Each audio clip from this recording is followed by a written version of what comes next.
Join us for the very first IFL Live at London's Indigo at the O2, Sunday, August the 13th, with me, Coogan Cassius, and some very special guests. Eddie Hearn, Darren Barker, Johnny Fisher and more. Tickets now on sale. So in the words of Eddie Hearn, you get up, you dress up, and you fucking show up. This is Joe Pugh for IFL TV. We're here at the O2 Intercontinental. It's the start of a big fight week for Mr. Gerald Washington. How are you, sir? I'm doing outstanding. It's been a very hectic few days for yourself, as I'm sure you understand. First of all, it was only last week we got the announcement of yourself fighting Derek Chisora. How did that fight come about? I got a call, and I was asked if I was willing to fight. I said, I wasn't really interested in fighting Derek Chisora, as far as him being my friend and all. And he said that's why. That's why. So he gave me. I'm grateful for this blessing, this opportunity he offered to me, and I humbly accepted. And now it's wartime. Derek Chisora, like yourself, has been in with many great heavyweights of this generation. What do you make of Chisora as a fighter? Well, we all know he brings the war. He's going to come and get it. He comes and gives his whole heart, and he's a grinder, and it's our job to, take care of business. I know what he brings. I've been in camps with him, multiple camps with him, and I know what he brings. So it's going to be a good competition. We've got to talk about Anthony Joshua. It was in the headlines yesterday that their team did reach out to your team for a potential fight, taking over as main event from Dillian Whyte. Just how close was that fight to being made? It was real close. It was real close. We were made the offer, and we were in negotiations, but they decided to go with another team, and it's okay because we have Derek Chisora to deal with. That was I was sitting at home just training every day with Malik Scott. We were putting in work, waiting for opportunities just like this one, and we got it.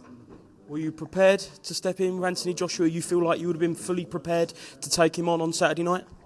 Yeah, like I said, we've been training for the last year and some change now, and just putting in work constantly. We have what we call gangster parties there at Brick House Boxing back at home, and we have sparring. We had it 3 times a week. It was getting a little hectic for a little while, but we kind of chilled out on that. But we got lots of work, lots of experience during that time, so we were ready. Were you disappointed that fight couldn't be made in the end? No, I'm not disappointed at all because I'm grateful for the opportunity that I have, and gratitude is my attitude. Like I said, I was sitting at home, and now I get to fight here on this big stage here against a noteworthy opponent, and it's going to be great. Why do you believe they went for Robert Helenius over yourself? Robert Helenius just fought, I think, last weekend. I'm not sure, but we're here ready for it, though. But I'm happy that they got an opponent and the show can go on. But I'm not sure. But you saw what Deontay Wilder did to him, and you saw what I did to Robert Helenius. So maybe he's looking for something like that. Were you concerned at any point that you won't be fighting at all on Saturday night? Obviously, when you heard the news that Dillian Whyte had found an adverse finding, were you worried that the fight and the show might have been cancelled altogether?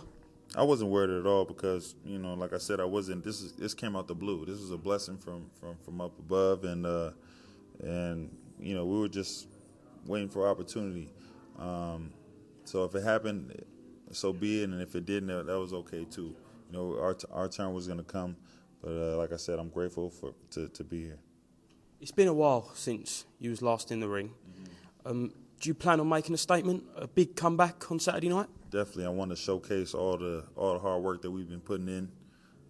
We've been training every day and just grinding it out and just trying to perfect our craft. And it's time for me to showcase and show Malik all the hard work that we've been putting in that is going to pay off. Just how rewarding is it working with Malik, obviously Deontay Wilder in and around the gym? Yeah, definitely. We get a lot of good experiences, and I kind of came up with Malik, as I was coming up when I began my professional career. So I learned a lot from him early on, and now we get to circle back and get back to it again. So I'm enjoying this process. How confident are you that you beat Derek Chisora? I'm 100% confident. I feel great. My body's feeling good. my mind is right where it needs to be for a victory on Saturday. This fight isn't going the distance, is it? We'll see. You know, we're gonna go in. You know, we have it broken down piece by piece, and you know, we have a game plan that we're gonna follow. And then if we stick to our game plan, anything can happen. And Gerald, thank you very much for speaking to IFL TV. I'm sure we'll catch up once again, but best of luck on Saturday night against Eric Chisora. Thank you very much. Thank you, bro. Thank you. Join us for the very first IFL Live at London's Indigo at the O2, Sunday, August the 13th, with me, Kugan Cassius, and some very special guests.